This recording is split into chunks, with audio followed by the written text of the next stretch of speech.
ආකාරයේ සමාජයක දැඩි අනේක විද දුක්ඛම් කඩල විසිනි දරුවෙක් හදනකොට පෙර පිටස්සේ සිදුමැනි ඒ සිත් කොතරම් පිළිදෙන්නද අප දහම් පාසලේ ගරු ප්‍රධානාචාර්ය ස්වාමීන් වහන්සේගෙන්ද ආචාර්ය මණ්ඩලයේ මැදරුගෙන්ද සහෝදර ඔබතුමාගෙන්ද අවසරයි. අද දින උදෑසන ඇසීම දීමට ඇත්තේ 11 වෙනි අපරයි. දෙමාපියන් කියන්නේ මේ පිටේ ඉන්න දෙවිවරු කොටසක්. එයාලට අපි වෙනුවෙන් ඕනම දෙයක් කරන්න පුළුවන්. දෙමාපියන් ගැන කියවෙන මුචි කම්පැනකින් ඔබව හිතවත් කිරීමට මේ ඇයම මුලින් සොයන්නේ ඔබටයි.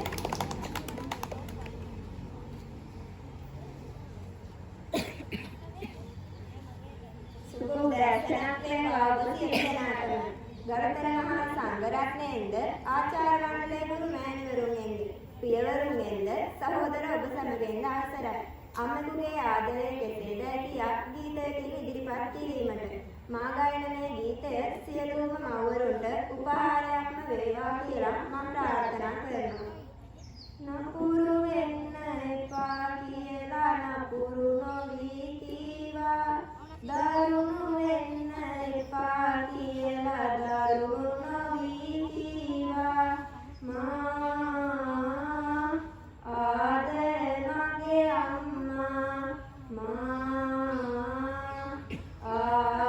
ආදරේ අම්මා ඇගේ ආදරේ කිරිමම රස කර දිනුවා මගේ ලෝකය මගේ විශ්වය ගෙදර බුදුන් අම්මා මා ආදරේ මගේ අම්මා කිරීමට මගේ මේ ඇරයුම යුනිසොයි කියන්නේ ඔබටයි.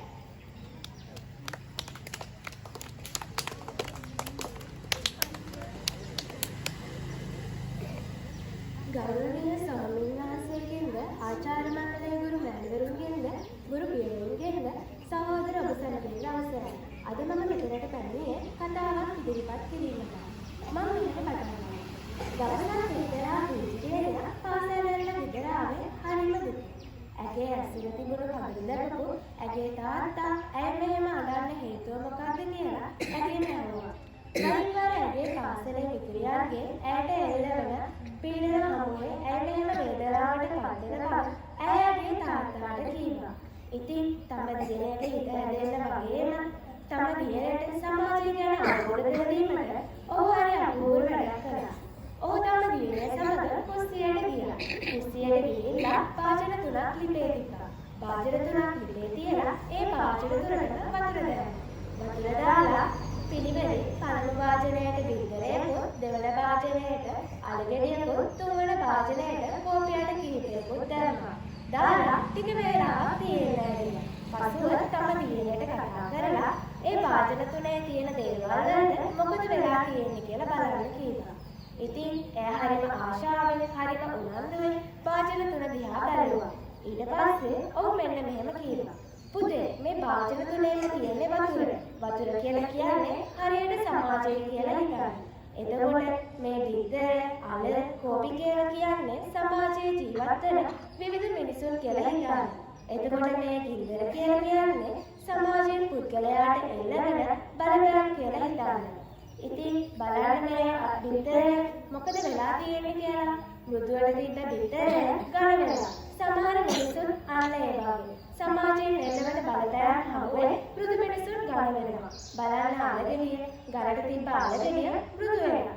ඒ සමහර මිනිසුන් අන්න ඒ වගේ. ගලට ඉන්න මිනිසුන් සමාජයේ හමුවේ එල්ලවන බලපෑම් වලින් මෘදු වෙනවා. ඒ බලන්න කෝපියට වලට කිසිම දෙයක් වෙලා නැහැ. සමාජයේ සමහර මිනිසුන් අන්න ඒ වගේ. සමාජයෙන් එල්ලවන බලපෑම් හමුවේ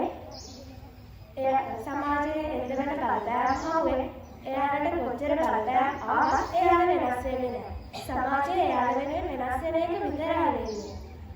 ඉතින් අපිට සමාජයෙන් විතර බලපෑම් ආවත් අපි අපිව වෙනස් කරගන්න ගියොත් අපිටම කියලා අනාගත දාලා ගොඩනගා ගන්න බැරි වෙනවා. අපිට අපේ හීනවලට යන්න බැරි වෙනවා.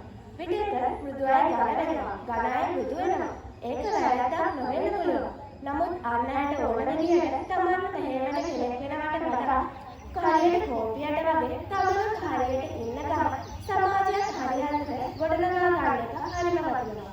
ඒ වගේ පුද්ගලයා සමාජයේ කැපී පෙනෙනවා. පස්සේ කාලෙක සමාජයේ එල්ලවන බලපෑම් හමුවේ නොසැලී සිටියම ඒ පුද්ගලයා සමාජයේ පැසසුමට ලක් වෙනවා. ඉතින් ඔබත් ඔබට ආන්න පුද්ගලයා ඔබව බලන්න පෙළාන ගන්න හැම මොහොතකම නොසැලී ඉන්න. ස්තුතියි. කප්පයක් දේවල් දන් දීලා අල්පිච්චි තුඩක තරම්වල් දෙයක් අපෙන් බලාපොරොත්තු වෙන්නේ නැත්නම් ඒ අපේ රටරන් අම්මයි තාත්තයි. ඉතින් මම ඔයාලගෙන් ඉල්ලන්නේ අපි වෙනුවෙන් මේ හැම ජීවිතවලට කවදාවත් දුකක් දෙන්න එපා. අද දින වැඩසටහන මෙතනින් නිමා වෙනවා.